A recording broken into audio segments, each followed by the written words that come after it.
Ja tere, mina olen Aimar Tallinna Ülikooli Haapsalu kolledžist ja tahaks rääkida töölehtede disainimise juures Microsoft Publisheriga. Et kuidas küljendada Microsoft Publisheriga töölehti, mis on juba eelnevalt valmis tehtud.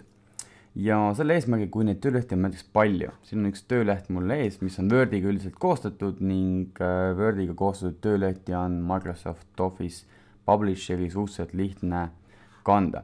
Nüüd siis kõigepealt, kui me avame kõigepealt Microsoft Office Publisheri, mis on mõeldud siis nii-öelda küljendamiseks erinevate nii-öelda töölaual paiknevate tekstide ja piltikeste kokkuviimiseks ja siis nende küljendamiseks teatud formaati, näiteks ajalehte, kalendriks või siis ütleme siis flyeriks, siis see ongi mõeldud selline tarkvara, temaga on veel sarnased tarkvarasid, näiteks CorelDRAW, FrameMaker, InDesign, Inkscape, iStudio Publisher ja näiteks on veel erinevaid lahendusi nagu OpenOffice.org ja nii edasi.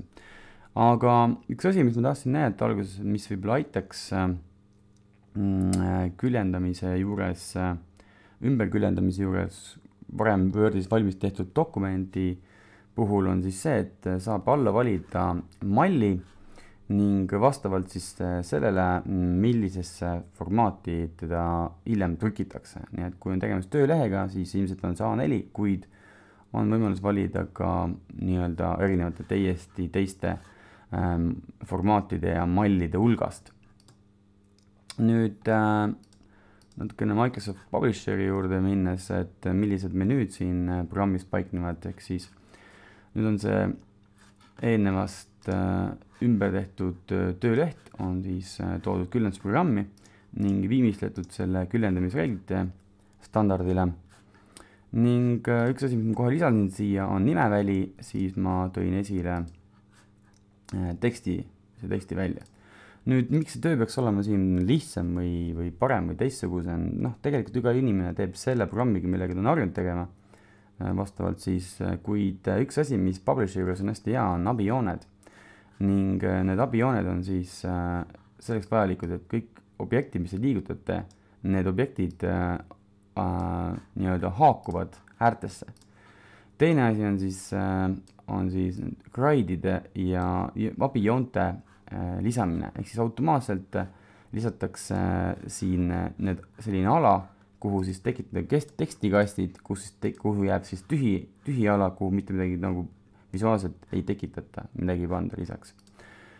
Nüüd formaatide juurde siis esimene menüü on siis, kus on võimalik erinevaid stiile seadistada, siis siin on koht, kus on tekstiaknaid lisada, joonistada. Siin on koht, kus on pilte lisada, siin on tabeli lisamine koht, shape, on siis erinevad shape'id, formaadid, ehk siis noolekesed, riskilikud ruudud, näiteks call layout'id, ehk siis jutumullikesed. Nüüd üks tähtis koht, mida siis tavaliselt väga tihti kasutatakse, on bring forward, ehk siis kui objektid küljendamise puhul on siis näiteks teksti ees või teksti taga ja send backward. Antud juhul siis näiteks see pilt on tausta taga ja nüüd ma võin ka seda tausta siis ka tahapoole tõsta ja ettepoole nihutada. Nüüd siin veel lisaks on grupeerimine, et kui on mitu erinevat objekti selekteeritud, võin ma neid omavahel grupeerida ja ka rotate siis neid omavahel rotate'ida, ehk siis pöörata. Nüüd on tabel lisamise menüü, jälle pildi lisamise koht, siis cliparti lisamine,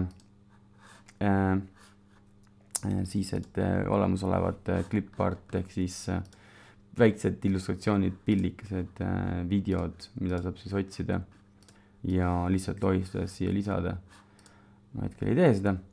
Siis on veel picture placeholder, mis tähendab seda, et kui me malle loome, võime hoopis siia antud juhul hoopis lisada sellise väikse aknakese, kuhu erinevalt teisi pilte siia peale lohistades nad haakuvad, ehk siis nad ei ole kunagi suuremad sellest alast, mille ma määrasin picture nagu placeholders, pildi nagu pildiks mõeldud alast suuremaks nad kunagi ei lähe.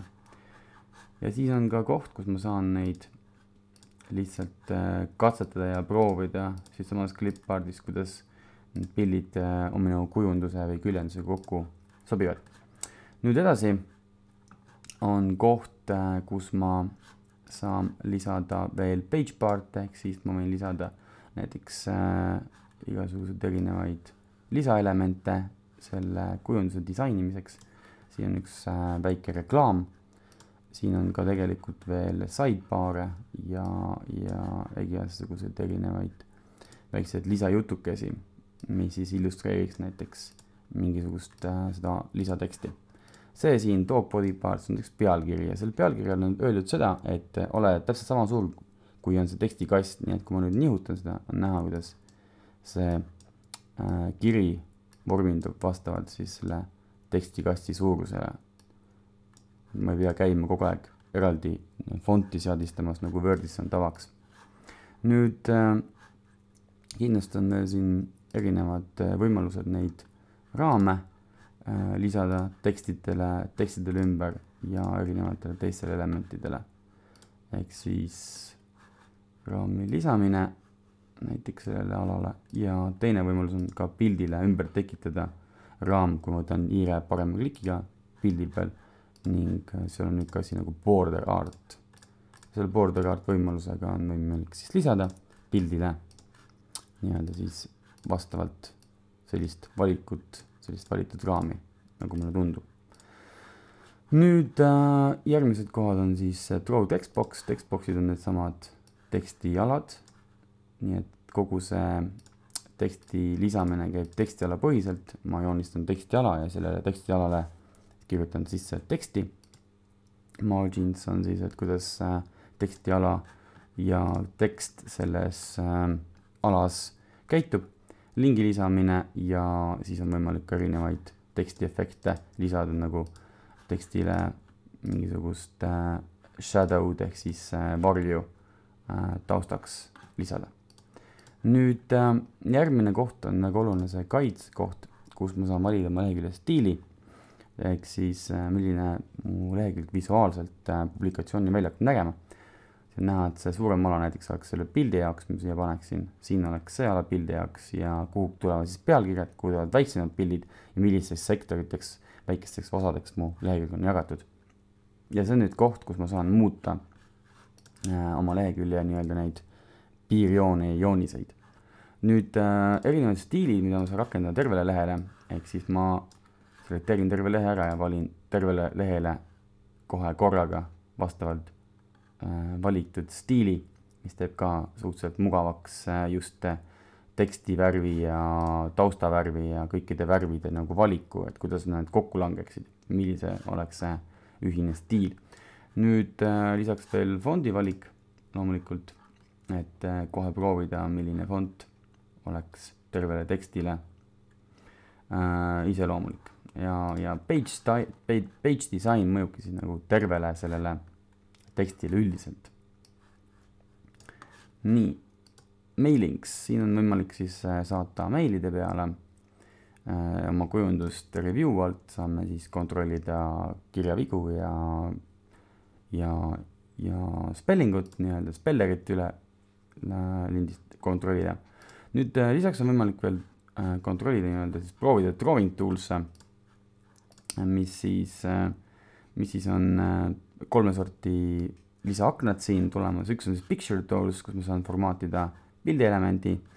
Siis on drawing tools, mis on näiteks võt see siin või hoopis see tekstiaken drawing tools ning millel on samasugused enamus valikud nagu ka picture toolsil ning kolmas on siis textbox tools. Textboxil on siis omaette lisavalikud, mida ma juba korra üle käisin. Ja selles kõik, milline siis teie enda page nii-öelda layout välja näeb, sõltub siis teie enda loomingulisusest ja sellest lähenemisest. See oleks nagu selle prommi üldine tutvustus, selline kiire.